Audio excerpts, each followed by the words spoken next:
On the morning of the 29th of April, 1975, Keys Beach, who was a reporter, the Chicago Daily News, he was 61 years old, he had served in the Marines, he was having breakfast with a group of other journalists when he was told that he had to get on a bus and head urgently and directly for Saigon's main airport. As they were heading there, however, news came in on the intercom that there were going to be no planes leaving from the airport. And so they turned around and they headed for the US Embassy in Saigon. And Beach wrote an incredible account of what he saw when he got there. Great seething mass of Vietnamese people trying to get over the walls of the US Embassy compound. Once we moved into that seething mass, Beach wrote, we ceased to be correspondents. We were only men fighting for their lives, scratching, clawing, pushing ever closer to that wall. We were like animals. Now, I thought, I know what it's like to be a Vietnamese. I am one of them. But if I could get over that wall, I would be an American again. My attaché case accidentally struck a baby in its mother's arms, and its father beat at me with his fists. I tried to apologize as he kept on beating me while his wife pleaded with me to take the baby. Suddenly, my arm was free and I edged closer to the wall. There were a pair of Marines on the wall. They were trying to help us up and kick the Vietnamese down. One of them looked down at me. Help me, I pleaded. Please help me. That Marine did help me. He reached down with his long, muscular arm and pulled me up as if I were a helpless child. I lay on a tin roof, gasping for breath like a landed fish, then dropped to the ground. God bless the Marines. I was one myself in the last of the just wars. So, Dominic, this is from the chapter you wrote in your sadly edited book. So this chapter never made it out, but it's a brilliant, brilliant chapter describing the fall of Saigon. We come to the end game, 29th of April, and the evacuation is famously flagged up for those in the know, isn't it, by the playing of White Christmas. Yeah, by Armed Forces Radio. You're not going to sing. I'm not. I can just see you gearing up, Tom. I think. What I was gearing up to say was a detail that I'd seen on the Ken Burns documentary about this, that in fact it wasn't the Bing Crosby version, even though it was meant to be. They couldn't find the record, so they had to put out some other version of it. Anyway, that's as may be. The signal has been given. It's time for Americans to leave, but not for Vietnamese, with the consequence that is very, very dramatically and tragically illustrated by that account that I just read. Yeah, it's an extraordinary scene. So in the last podcast, Tom, we were talking, weren't we, about how you get from Henry Kissinger and Le Duc Tho signing the peace agreement in January 1973, winning the Nobel Peace Prize, and then getting from there to the end of April 1975, the South Vietnamese regime collapsing, this country in which the Americans have invested so much time, money, blood, effort, intellectual and moral capital, on the verge of collapse.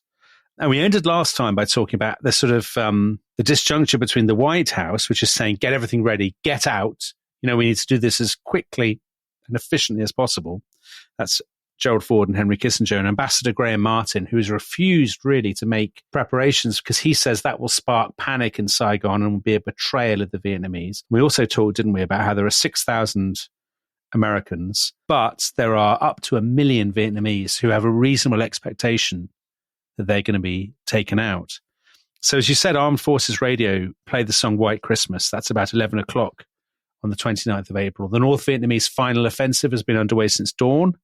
General Dung, who is the North Vietnamese commander, has been given the instruction to strike into the enemy's final lair, which is a very sort of 1970s communist. And is that the US Embassy or the Presidential Palace? The Presidential Palace is where they're really heading for. I mean, that's the target. But the US Embassy obviously is vulnerable. People are already starting to sort of assemble outside the US Embassy. That warning, so it's White Christmas, the playing of the song, and then the announcer says the words, it is 105 degrees in Saigon and rising. And that is the cue that all the Americans have been told, get to the embassy. You must get to the embassy. So, Dominic, a question at this point. What if they hadn't? What if they'd relied on their diplomatic immunity? Would there have been a kind of Tehran in 1979 situation? That is an excellent question, Tom. And the truth of the matter is we don't know because they did get out, most of them. But say, for example, you started the last episode by talking about the future Oxford professor of poetry, James Fenton. Yeah. He hangs around and... Well, he not only did that, he goes to the US Embassy and loots stuff, doesn't he, at some point? Yes. He's there in the ruins with loads of other people kind of picking through the bookshelves. But then he's British. I mean, he's not American. Yes, but I think the chances are actually that you would have been taking an enormous risk. No one knows. People at this point don't know that the North Vietnamese are not like the Khmer Rouge. Yeah, okay. So there's an expectation you could easily be shot. I mean, the only sensible thing would be, what if you're cut off? You could be held hostage, Tom. You could end up in a prisoner of war camp. You could be shot out of hand. Paraded on TV. Paraded on TV, exactly. Yeah. So if you've got any sense at all, you're going to get yourself down to the embassy. So they've got huge Chinook helicopters. The US 7th Fleet is offshore in the South China Sea. So that's only about a half-hour flight away. And isn't there, in the courtyard, there's a tamarind tree that has to be chopped down if the helicopter's going to land in it? And Martin is still reluctant to have it chopped down. That's right, yes. But it gets chopped down in the end. Exactly right. So Martin, right at this point, the ambassador, is still really dragging his feet. So you talked last time about Henry Kissinger comparing him with General Gordon, the great sort of British imperial martyr of the 19th century, killed by the Mahdi's forces in Khartoum. I think there is a slight sense of Ambassador Martin having a General Gordon complex and wanting to be the martyr. I don't think he wants to be speared on the steps of the embassy, but I think he wants to be the absolute last man out. He's reluctant to go. He feels this terrible sense of betrayal. Well, the American ambassador in Phnom Penh had been the last out, hadn't he? Yes, but he had walked out with a folded American flag. There'd been much smaller numbers and it'd been much more sort of decorous and efficient. I mean, to give you an example of the inefficiency, we are in sort of, let's say, mid-morning, the 29th of April. The communist tanks are rolling through the streets. Meanwhile, in the US embassy, there's like documents everywhere. The secretaries are tottering under piles of shredding, sort of very Fawn Hall behavior from, if you remember, from the Iran-Contra podcast we did. Am I not right that this is a huge problem for the helicopters? Because shredded material can kind of get whipped up and get sucked into the... It's wafting through the air. Smoke is literally rising above the embassy because people are burning documents, and that is a problem for their helicopters. So it's all very chaotic. They've sent out embassy employees with lists of key people that they need to get out of the city. So there's a good example, a guy called Ken Moorfield. He's commandeered buses.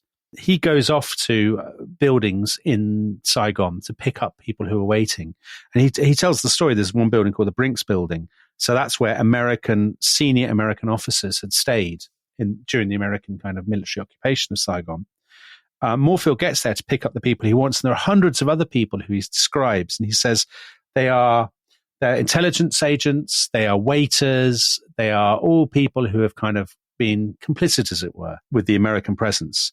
And they're just standing there looking at him. And he says to them, stand fast, stand fast. And he can't meet their eyes because he knows they're going to be betrayed. They're going to be betrayed. And they're just waiting expectantly with their briefcases and whatnot and the suitcases ready to go. And there's the beach story that you told. I mean, that is an amazing story.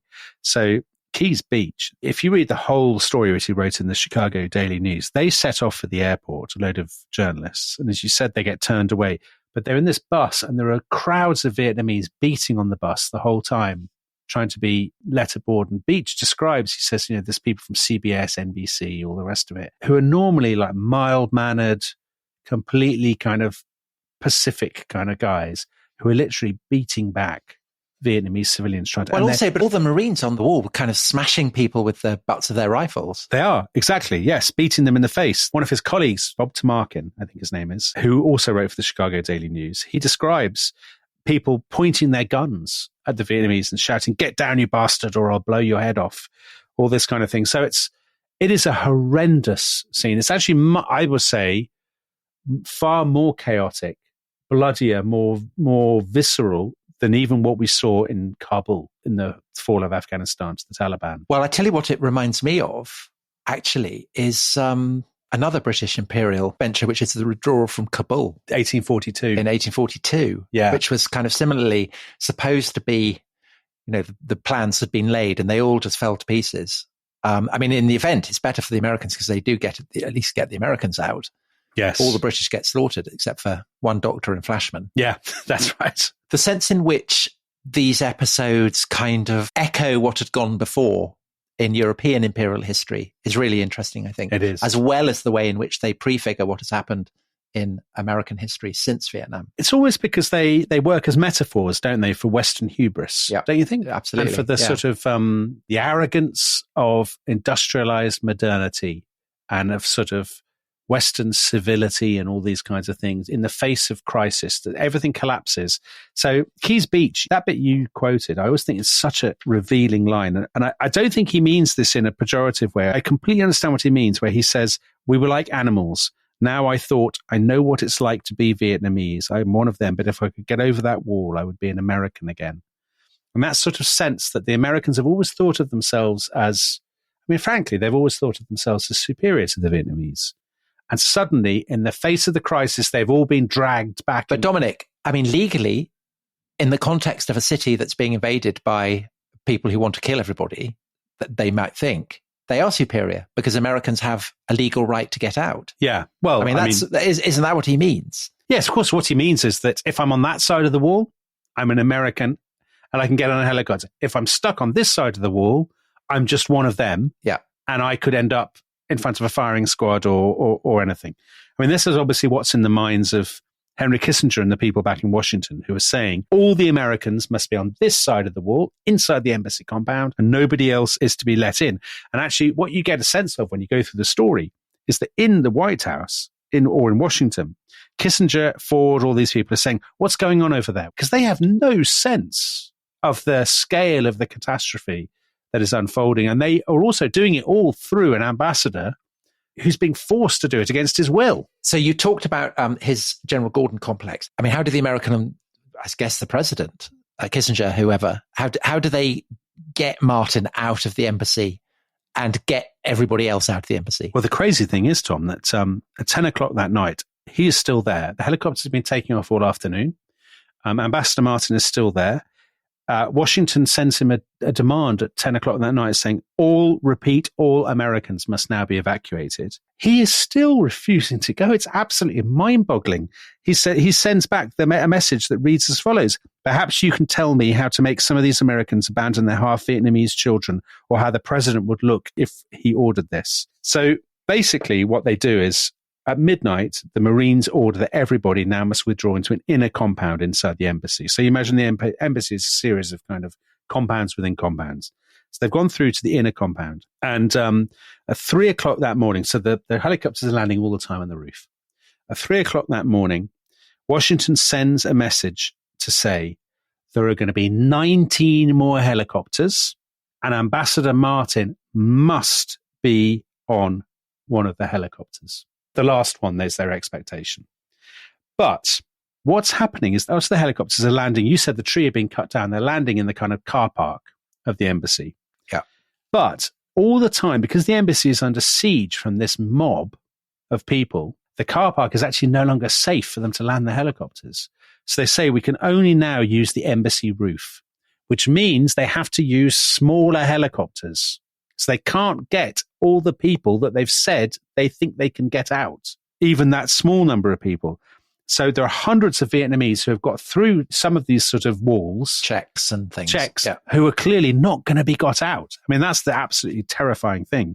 So about 4 o'clock in the morning, the commander of the Marines is a man called Major Jim Keane. He gets a message, and the message says, you get Ambassador Martin on the next helicopter now. And he's actually under orders that if Martin resists, they basically have to arrest him and put him on the helicopter at the point of a gun. Isn't it true that that when he's being taken up, up to the top of the roof, the Marines guarding the access point, one of them is reading a book about the fall of Rome? Yeah. What an amazing detail that is. Yeah, it's great. So the Marines are kind of slumped on the floor now. They're surrounded by all their kit. They've got their guns. They've got their packs. And they're going to be the last to go. And as Martin passes, yes, exactly, one of the journalists notices that he's reading a battered paperback that's called The Fall of Rome. About 5 o'clock in the morning, Martin is put onto a helicopter called the Lady 809, and he's the last, official American representative in South Vietnam. And off the helicopter goes, and it takes him towards the 7th Fleet, which is out in the South China Sea. However, he's the last sort of official representative, but there are still Americans because there are still Marines. And now the situation is that the Marines all the time. There are hundreds of Vietnamese that are now down there in the car park, beginning to make their way up through the embassy towards the roof where the Marines are now stationed. And it's basically a race against time for the helicopters to get the Marines before the Vietnamese get there. It's like a kind of zombie film, isn't it? It is, actually. It's people stuck on the top of a shopping centre surrounded by zombies waiting to be taken off. It is, and that's a terrible thing to say because it sort of plays into that sort of sense that the Vietnamese are a threat. Because that's certainly how they're seen at this point, that it's such chaos and all sort of civility has been cast to the winds. But of course, the Vietnamese are people who have worked with the Americans for years, decades, who have got all their stuff, who are terrified, and will have been promised. They've been promised that that helicopters are coming. And Major Keane, he knows that there are about 100 Marines left. There are just enough spaces on the helicopters for them, but for nobody else.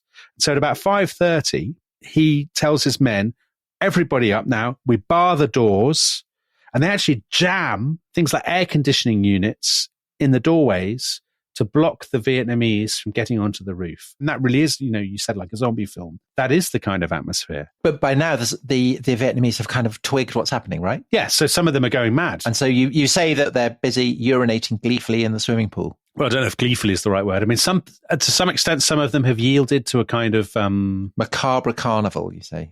Do I say that? You say, from the roof, Major Keane's men could see them stripping the restaurant of its fittings, carrying off frozen steaks and slabs of ribs, cartons of cigarettes, playing bumper cars with abandoned embassy vehicles, urinating gleefully in the swimming pool, cavorting in one last macabre carnival. Crikey. Macabre carnival is a quote, though, so somebody else must have said that. Yes, this is all description from the time. Yeah, Major Keane. So he's one of these people who later gave loads and loads of interviews about it. So the helicopters keep coming. By about 7:30, there's just one group left, 11 Marines.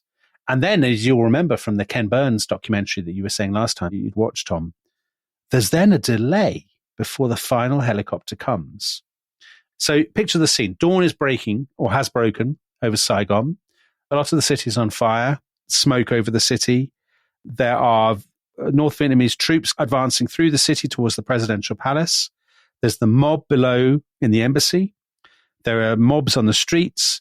These 11 guys, US Marines, are on the top of the embassy and they are waiting. They are exhausted.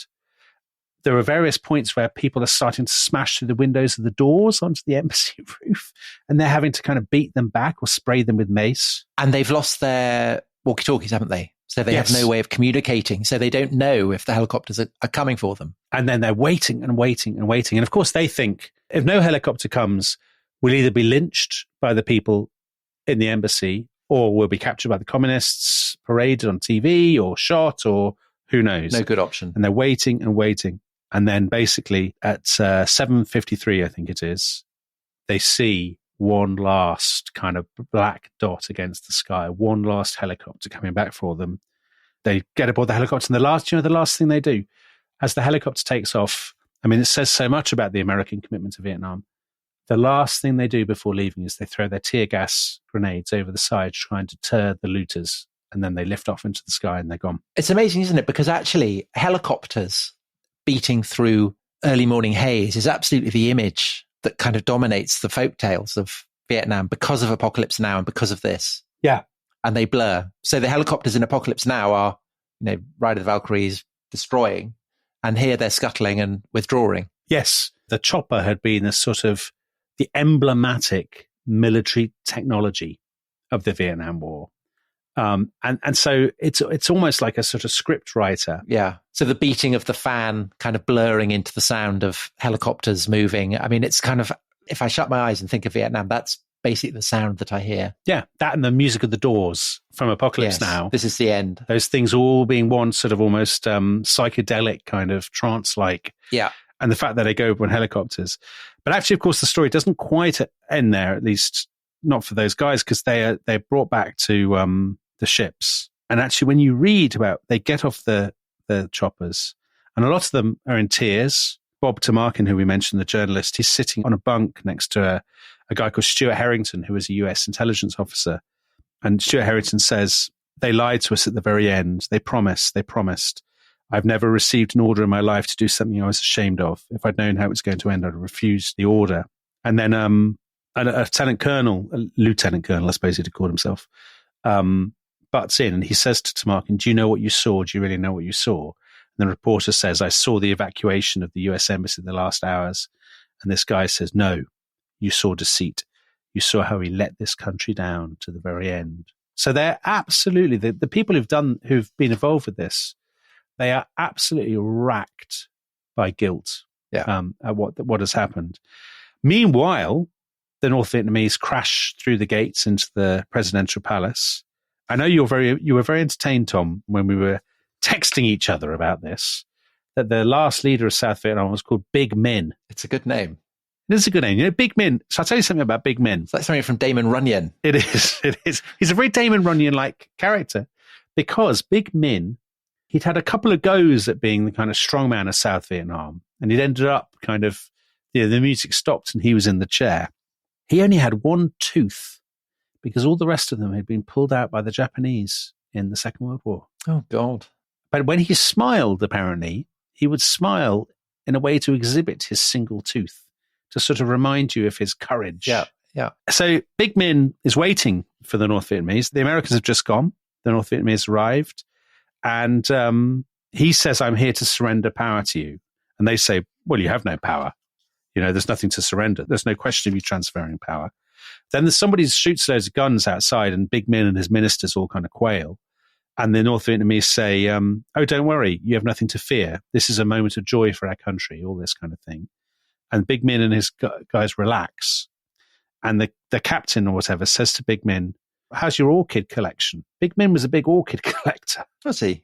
Oh. And Big Min says, oh, how do you know that? No wonder you won the war. You know everything. And actually, interestingly, the orchid collection. So that Big Min actually just devotes himself to orchid collecting after this. So he's fine. He's not shot. He's not put in the camp. No. Does he get a re-education centre? No, I don't think he's re-educated, interestingly. He's basically under house arrest in a villa where he looks at orchids and smiles to himself in the mirror and looks at his tooth. Yeah. Well, meanwhile, his predecessor, President Thieu, he's in Surrey. He's watching the Eton Wall game. Yes. Or whatever. Yes. Both of them could have come to worse fates. Exactly. You started the first episode in this with James Fenton, didn't you, Tom? And James Fenton actually, the poet, he actually goes back to the US Embassy a few hours later to see what's going on. And it's absolute and utter chaos. And he actually does loot books from the embassy library. Well, he's with a French businessman, isn't he? Yeah. And the French businessman just kind of goes berserk, so kind of grabbing everything that he can. And Fenton joins in. And you in this book that I hope someone will get out there, Fenton's gone there. Beside him, a French businessman, similarly swept up in the craze for booty, picked up a dusty colour portrait of a smiling man in a dark suit surrounded by his family. To Ambassador and Mrs. Graham Martin, with appreciation for their service to the nation, read the inscription from Richard Nixon. Yeah, well. So on that note, Saigon has fallen. And Dominic, when we come back, perhaps we could talk about the long-term ramifications. Sure. See you after the break.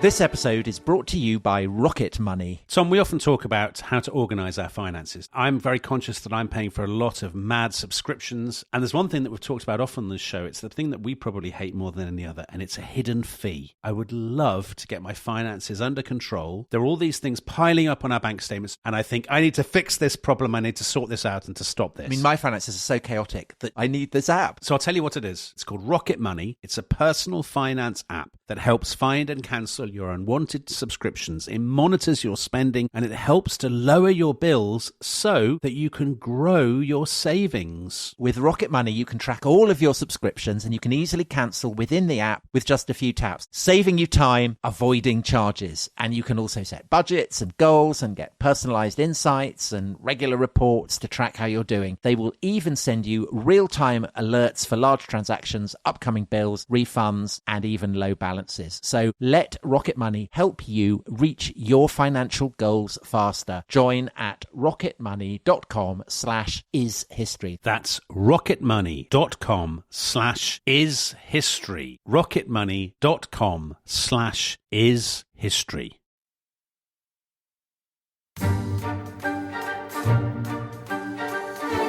I've been hard years, you and the all the murder.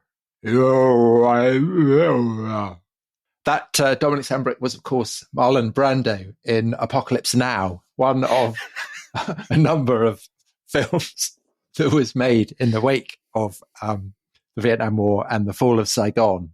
And you think of that and The Deer Hunter and... I don't think of that. I think it's fair to say. Well, I suppose The Deer Hunter and Apocalypse Now, the two kind of landmark films that were made in the wake of the Vietnam War. And kind of ways for America to process and try and come to terms with the trauma of what had happened. But before we come to the impact of all this on America, perhaps we should look at what happened to Vietnam, to the South Vietnamese.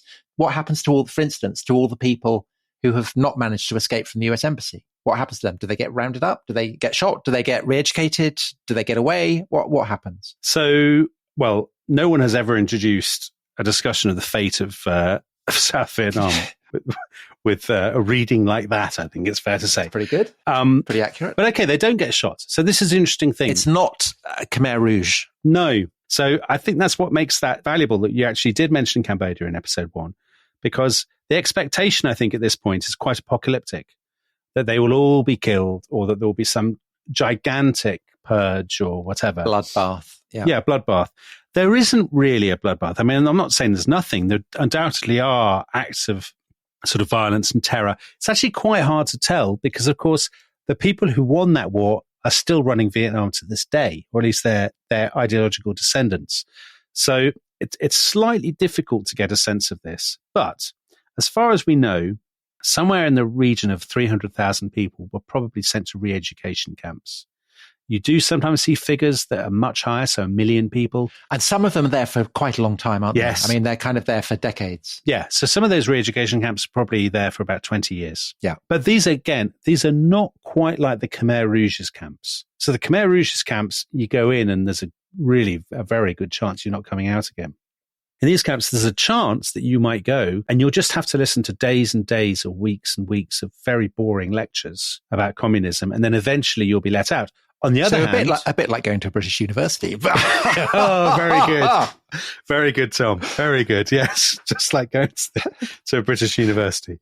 Boom. However, there is also a chance you could be beaten. You could be tortured. There are estimates that thousands of people may have, possibly even tens of thousands of people may have died in the camps. On the other hand, what you don't know is whether they died because they were beaten or they died of malnourishment. Yeah. And actually, there are an awful lot of people dying in Vietnam of malnourishment at this point, because Vietnam has basically descended into an abyss, into a kind of economic and societal abyss. And America presumably is refusing to recognize the new government, so they've been cut out of the international trading system. Exactly. So if you think about... quite like Afghanistan. Again, the analogy is there. Yeah, the Vietnamese economy is in utter tatters. They are dealing with literally millions of refugees, perhaps 10 million refugees. There are perhaps 1 million people who've been widowed because of the war. There are perhaps 1 million orphans. There are hundreds of thousands of people who have been injured because of the war. Millions of people with no jobs. Much of the countryside has been ravaged by chemical weapons or by bombing or by mines, all of that stuff. The Americans, who had promised to pay billions of dollars in reconstruction aid as part of the Paris Peace Accords, say, well, basically, because you violated the Paris Peace Accords in conquering the rest of the country, you are now liable for South Vietnam's debts to us. Okay, that's punchy. And because you're not going to pay, obviously, we're going to impose a trade embargo on you. Okay, so it's miserable. It's miserable. Oh, yes, it's absolutely dire. The interesting thing, though, is that the Vietnamese regime is nothing like as repressive as the Cambodian regime. And actually, the Vietnamese regime ends up fighting the Cambodian regime. Well, because of the very, very witty comment that Cambodia becomes Vietnam's Vietnam. Right. Yeah, because the Vietnamese are there for 10 years. They kind of get sucked into they get bogged down in a... They do indeed. Now, there are a lot of Vietnamese who, of course, have left and continue to leave. So in 1975... So these are the boat people? Yeah. So in 1975, there's about 100,000, 125,000 who've gone to America, one way or another. So actually, China then attacks Vietnam because of Vietnam intervening in Cambodia. Yeah, I know. I mean, poor Vietnamese. I mean, it's just one horror after another, isn't it? Yeah. So the boat people who you and I remember, I mean, I remember as a child watching John Craven's Newsround. Yeah. And it was always about the Vietnamese boat people. 800,000 people got onto little boats or crammed onto really overcrowded bigger boats and tried to get to, I mean, often they were heading for kind of Indonesia or Malaysia or somewhere, or Thailand. But probably about 200,000 of them died, drowned, attempts to escape Vietnam. I mean, absolutely astronomical, terrifying figures. And actually, the fact that it's in Southeast Asia means that it's that little bit more distant from the kind of particularly European kind of consciousness. Because if that had happened closer to... Well, in the Channel, for instance. I mean, imagine. Whereas now it's largely forgotten. Most of our British listeners will probably have forgotten all about this. When the boat people reach safety, and they're heading for Thailand, aren't they? Is that right? Yeah. When they get there, are they staying in Thailand or are they going on to America? Well, the dream is to go to America. Does the American government, does their sense of responsibility and guilt lead them to giving visas more readily to South Vietnamese? Yes. So about 300,000 Vietnamese moved to America in the late 70s and early 80s. I mean, it's a very, very large movement of people.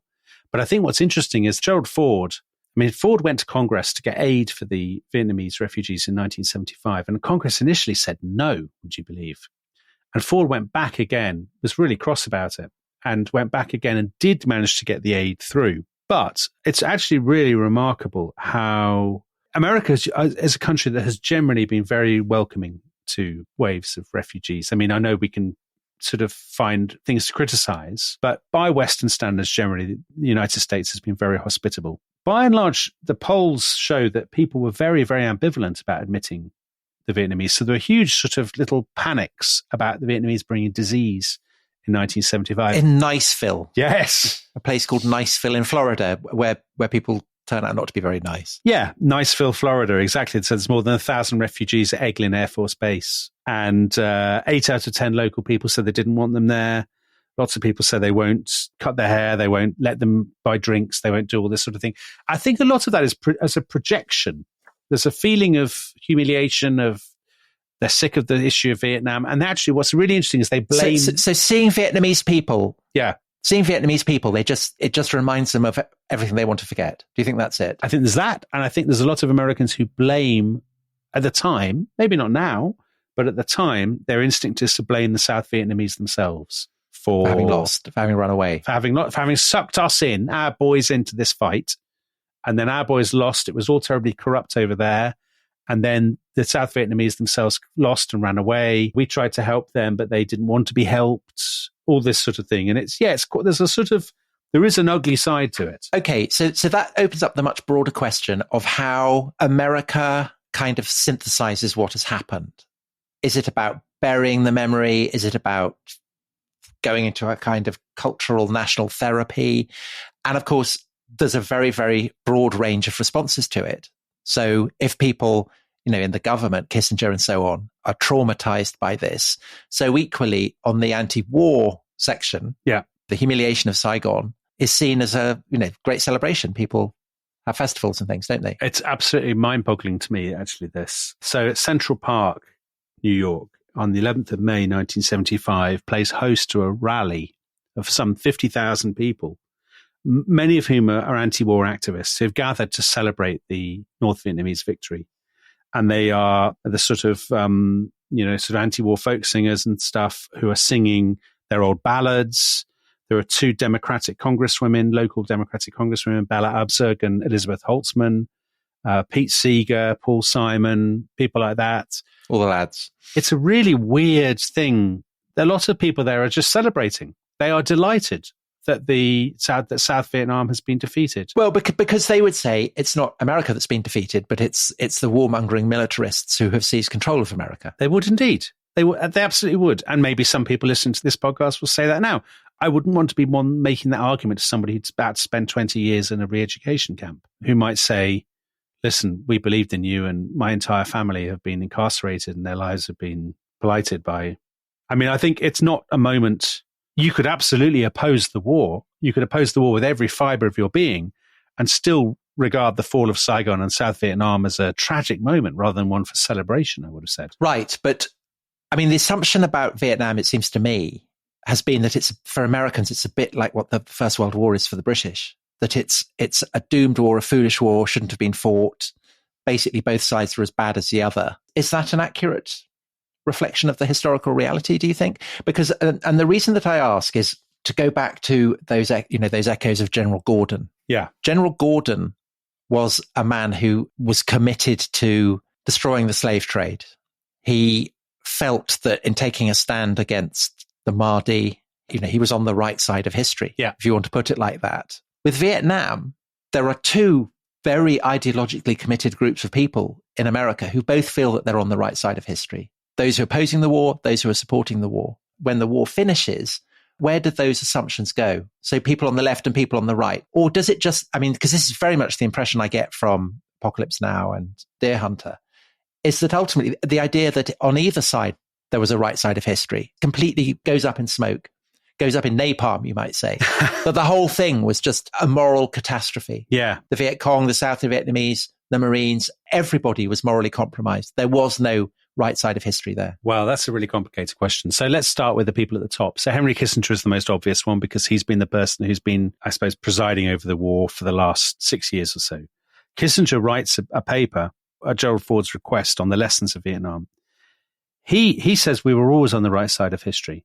He says our intervention in Vietnam saved Indonesia from falling to communism, and the whole of Asia would have gone, and we preserved some sort of US presence in Asia. I believe our efforts militarily, diplomatically, and politically were not in vain. We paid a high price, but we gained 10 years in time. We changed what then appeared to be an overwhelming momentum. But he would say that, right? Well, he would say that, and I don't think most historians would now agree with him. I think most historians would say that's nonsense, that actually Indonesia was not going to go communist as a result of a domino theory, that actually the domino theory was nonsense, that there was no communist monolith, because as proved by the fact, as we said, these countries all started fighting each other, Cambodia, Vietnam, China. We had Andrew Preston, great historian at Cambridge University, who's written a lot about Vietnam on our podcast, and he said, it was the wrong war to fight, wrong time, the wrong place. There is no kind of right side of history argument for it, really. Remember, the communists are still running Vietnam to this day in 2023. But they're very kind of capitalist communists, aren't they? Capitalist guy, right. They changed tack. Their policies were a disaster. They changed tack completely in the middle of the 1980s, rather like the Chinese, to embrace capitalism. And in fact, what they now have, a lot of people say, is the worst of capitalism and the worst of communism, but also a very high rate of economic growth. And a very successful COVID policy. Really? What do they do? None of them got COVID. Right. Okay. But they've got also a thriving tourist industry, interestingly. Yeah. Anyway, so I think the arguments for and against the Vietnam War, both left and right, they both become kind of rolled into this general sense of American victimhood, actually. So that you mentioned the Deer Hunter, and indeed Apocalypse Now. The Deer Hunter is the best example of that. Of the first wave of Vietnam films, that's Coming Home and Go Tell the Spartans and the Deer Hunter, they all come out at that same time, 1978 or so. The Deer Hunter is the most successful, great triumph at the Oscars. Anyone who's seen it remembers Christopher Walken and Robert De Niro, the Russian roulette and all that sort of stuff. And that film presents Americans as being innocents who have been sort of lured into this terrible inferno inhabited by these barbaric and cruel and savage people. So all the Vietnamese are shown in the film as just unbelievably corrupt. And lots of people said at the time, they said it was a very racist film. Yeah. The Americans are all basically decent people who have been corrupted. Well, you've seen them for an hour, haven't you? Kind of hanging out in their steel town. Right, exactly. In Pennsylvania or wherever it is. Going to weddings and drinking beer and being great pals and having this. They're ethnic Ruthenians, aren't they? So they're kind of Ukrainians in the Deer Hunter. So they go to Vietnam and they descend into the heart of darkness. So it's not dissimilar to the sort of trajectory of General Kurtz or of the horror. Or of Martin Sheen's character, as Marlon Brando would put it. Yes, I wondered if we get Marlon Brando again. I should never have mentioned Apocalypse Now. And I think that sense is actually the one that becomes the more powerful even than the arguments about whether or not it was right or wrong to go into. So the argument is basically we are still a decent, an innocent people who through a series of terrible blunders were dragged into this kind of maelstrom. Yeah. And we've been terribly scarred as a result of it. Certainly in the late 70s, I would say that was the overwhelming feeling. But also, of course, there was a massive feeling of humiliation. Through no fault of his own, Jimmy Carter becomes associated with that in the late 70s. Yes. And so you could argue, couldn't you, that a lot of American attitudes to foreign policy since the 70s there's been a kind of conflicted response to what lessons you should learn. And it seems to me that they're summed up by, ironically, the figure of Tom Cruise. Right. So Tom Cruise, all action hero, But one of the roles for which he was most lauded as an actor was playing Ron Kovic, who was a Marine who went to Vietnam, came back. I think he lost both his legs, didn't he? Yeah, he ends up in a wheelchair. Ends up in a wheelchair and becomes a very prominent peace campaigner. Yeah. And Tom Cruise stars in the film of his life, Born on the 4th of July. And that articulates the idea, I suppose it's an isolationist idea that America has no business going in, poking its noses into the business of other countries, but also that if you do that, awful things will happen. Yeah. So it's good for America, it's good for the world, would be the attitude. Yeah. But Tom Cruise has also starred in Top Gun and Top Gun 2. And Top Gun 2 is all about going and blasting up whatever it is he blasts in Top Gun 2. Yeah. That America has a duty to get out there and kick commie butt. And this idea that a war will enable America to redeem its honor, to get over Vietnam. That's also been a kind of enduring narrative. So it's there in Rambo, famously, in the 80s. Yeah. So Rambo's all about that. But it was also there in the arguments for the first Gulf War, for the second Gulf War, even in Afghanistan. But all of those wars have basically, it seemed to me, kind of confirmed the lesson of Vietnam, that the age for imperial adventures abroad perhaps is over, as it perhaps it always was, that even the technology and firepower of the world's greatest superpower is ultimately unable to resist the same kind of forces that led to the doom of General Gordon or the British in Kabul. Well, that's what I was about to say. You mentioned General Gordon. What the Americans do with Vietnam, I would say, is exactly what the British do with their own defeats in the 19th century. So General Gordon is the kind of, he stands in a weird way for the kind of Captain Willard in Apocalypse Now, or the Christopher Walken, Robert De Niro kind of characters in The Deer Hunter. So General Gordon in the British imagination is the Christian hero, the saint or the martyr, who has gone off to this terrible place to do his best and has fallen victim to the exotic, foreign, savage passions of this far-off land. You know, that sort of heart of darkness idea that you were talking about. So that becomes very pronounced in America, but that's something that's old. That's something the British thought is what they thought after the retreat from Kabul. And so Apocalypse Now is based literally on Heart of Darkness. I mean, it's based on Conrad's story of Belgian imperialism in the Congo. Exactly. What happens to America with Vietnam, actually, I would say, a really good way to understand it is to say it's actually really very similar to the British attitudes to empire in the second half of the 19th century, which is there are people who regard it as you touch it and you are tainted. You know, that this is the dark heart of darkness, that you can tell a story about British involvement with the rest of the world in the second half of the 19th century that is a saga of defeats and humiliations. Or you can tell it as one that is a saga of heroic stands against the odds, you know, Rorke's Drift, all of that sort of stuff. I think it's not that the age of imperialism is over, but I think that dynamic or that conversation, are we victims? Are we liberators? Are we innocents abroad? You know, should we stay out of all foreign entanglements? I mean, all of the things that people are saying in the 1970s, 80s, 90s and onwards in America, they're not saying anything that people weren't saying 100 years earlier in Britain. Yeah. And again, thinking of kind of fictional treatments of it, the idea that to go abroad into some kind of imperial heart of darkness is damaging, and that damage can then be re-imported back into the imperial metropolis.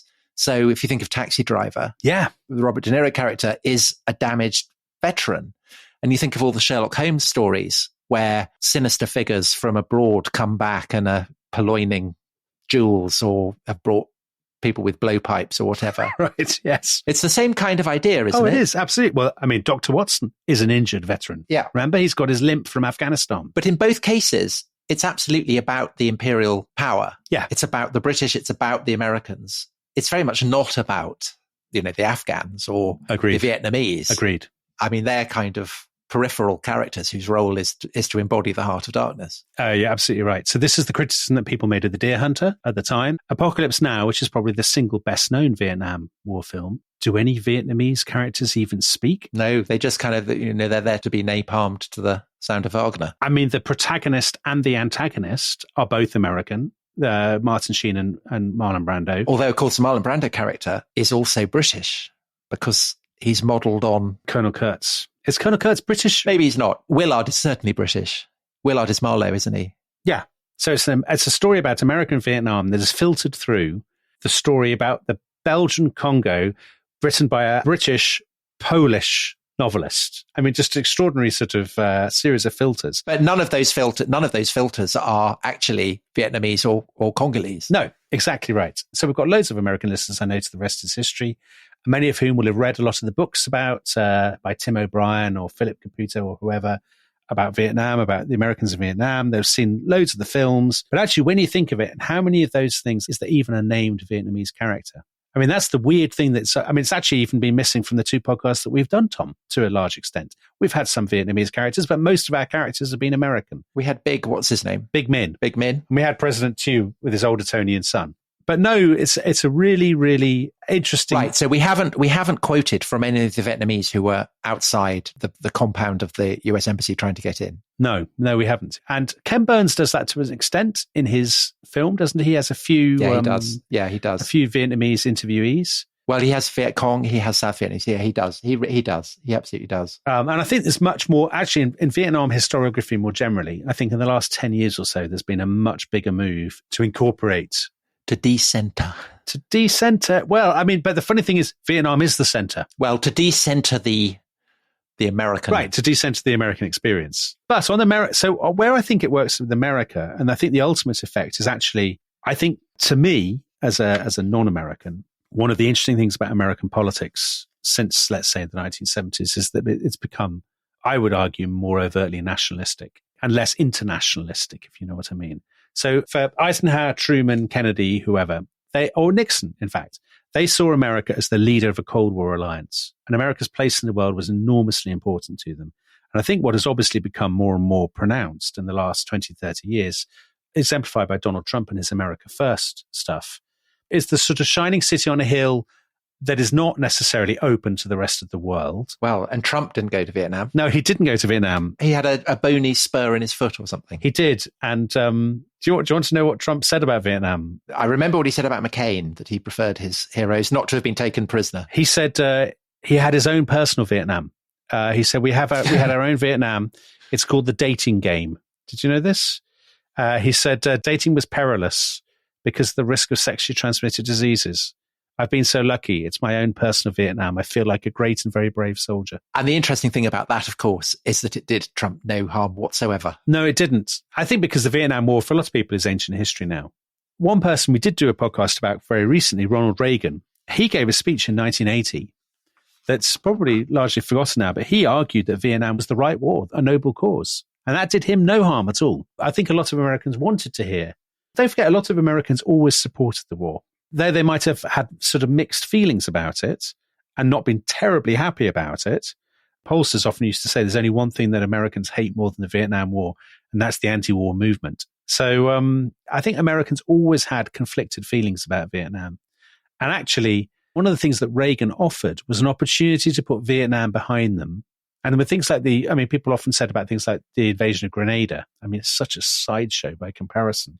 But that it made Americans feel good about themselves. They could actually, get something done without being embroiled in this agonizing conflict. Well, thank you, Dominic. And thank you, everyone, for listening. A gripping, terrifying, sobering story. Brilliantly told. May I say a tour de force? Oh, Tom, that's very good. Well, it's so, do you not think it's so like, the Kabul thing last year? Yeah, I do. I mean, it's impossible to resist the echoes are very clear. And if there's a lesson, the truth is, when you go in, it is really, really, really hard to get out. And I don't mean just stop intervening. I mean, it is physically hard to withdraw from how do you do it when you've got all these people who are relying on you? But the other lesson you might draw is actually, in the long run, it's quite easy to get out because you have no choice. Yeah, I suppose so. The danger is you draw a lesson which is basically just we sit on our hands and we're isolationists. We never do anything at all. And the trouble is, people have always sought, since the end of the Vietnam War, they've looked for a formula that will say, oh, this intervention is fine, Bosnia, or Kosovo or something, but this intervention is not fine. And there never is a neat formula. The lesson of history is that there are no lessons. Well, we've said that so many times. Yeah. On that profound, profound note, we will bid you a very fond farewell. Yes, farewell from Tom, from me, and from his awful, awful Marlon Brando. Goodbye. Bye.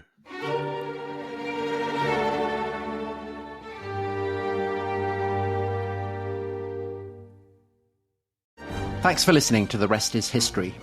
For bonus episodes, early access, ad-free listening, and access to our chat community, please sign up at restishistorypod.com.